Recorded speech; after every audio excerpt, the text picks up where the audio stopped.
Muammar ड्रामे की आज की किस्त में आपने देखा कि जहारा बड़े गौर से इन दोनों मियाँ बीवी को शीशे के इस पार से ऑब्जर्व कर रही है। दोनों की मोहब्बत काफ़ी गहरी है। जिस तरह मायरा अपने शोहर से प्यार करती है, इसका ख्याल करती है, ऑफिस जाने से पहले इस पर फूंके मारती है, इसकी हिफाजत के लिए पढ़ती है। जहारा सिर्फ एक बार जुनैद को आजमाना चाहती हैं, क्या वो अपनी बीवी के साथ मुखलिस है या नहीं, और अगर वो वफादार निकला तो वो इसे तंग नहीं करेगी। ड्रामे के बीच बीच में से जहांआरा के माजी की झलकियां भी दिखाई जा रही हैं, और ये भी कि इसके शोहर का नाम सरमद था और वो इसके पीछे कैसे पड़ा था। तो जैसा कि अगली एपिसोड के टीज़र में आपने देखा कि जहां आरा को जिस वक्त का इंतज़ार था, आखिरकार वो आ ही गया।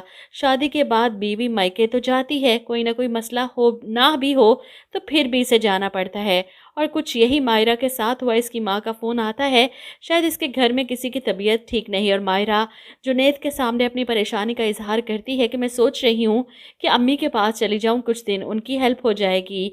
जिस पर जुनैद फ़ौरन हामी भरता है, हाँ क्यों नहीं, तुम कहो तो मैं तुम्हें अभी छोड़ आता हूँ। शीशे के दूसरे पार जहाँ आरा इनकी बातें सुनकर मुस्कुरा रही है। मौका तो इसे मिल चुका है, अब जुनैद का इम्तिहान है कि वो अपनी बीवी से कितना मुखलिस है। मायरा फ़ौरन उठती है कि ठीक है, मैं अभी चेंज कर लेती हूँ, तो मुझे छोड़ आओ। इसे छोड़कर आने के बाद जुनैद अभी वापस घर आता है तो आसिया खाने की ट्रे लेकर पहुंच जाती है कि आपके लिए खाना लेकर आई हूँ, जीजी ने भेजा है। जहारा इन दोनों के जाने के बाद बड़े दिल से खाना तैयार करती है, और इस खाने में इतना ढेर सारा प्यार और शायद कुछ ऐसा भी मिलाती है जिसे खाकर जुनैद बेखुद होकर इसका शुक्रिया अदा करने आ जाए। और ऐसा ही होता है। जुनैद खाने का पहला नवाला लेते ही आंखें बंद कर लेता है। इतना लजीज खाना कि वो बेखुद होकर सारा खाना चट कर जाता है, और फिर जहांआरा का शुक्रिया अदा करने खुद ब खुद इसके कदम जहांआरा के पोर्शन की तरफ बढ़ रहे हैं, ये सोचे समझे बगैर कि इस वक्त रात काफ़ी हो चुकी है।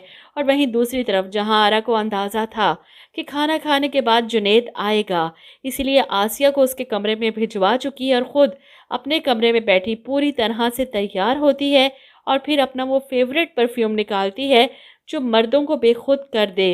इसीलिए जब दरवाजे पर दस्तक होती है और जहारा बड़ी अदा के साथ जाकर दरवाज़ा खोलती है, अपने सामने जुनैद को देखकर मुस्कुराती है, क्योंकि वो इसी का तो इंतज़ार कर रही थी। इसीलिए तो इतना तैयार श्यार होकर सामने खड़ी है, और बड़ी मासूमियत से कहती है, जी फरमाइए। जुनैद सर से लेकर पाँव तक इस सजी संवरी तनहा औरत को देखता है, और फिर खुद ब खुद इसके मुंह से निकलता है कि आपके हाथ की चाय की तलब हो रही थी, मिल सकती है। और जहांआरा मुस्कुराते हुए इसे अंदर बुला लेती है, जी ज़रूर, तशरीफ़ लाइए। अंदर आते ही जहांआरा की खुशबू से जुनैद और भी मसहूर हो जाता है। बस यही देखना था जहांआरा कि वो ज़िशान की तरह इसकी मोहब्बत में पागल होता है या नहीं, या अपनी बीवी से वफादार रहता है। लेकिन चौंका अली अंसारी मेरी तरह बहुत से लोगों के फेवरेट एक्टर हैं, इसीलिए मैं नहीं चाहती कि जुनैद इतनी आसानी से जहांआरा के चुंगल में फंस जाए, क्योंकि ज़िशान की तरह फिर अगली किस्त में इसका पत्ता भी काट देगी जहांआरा, और फिर कोई और आएगा।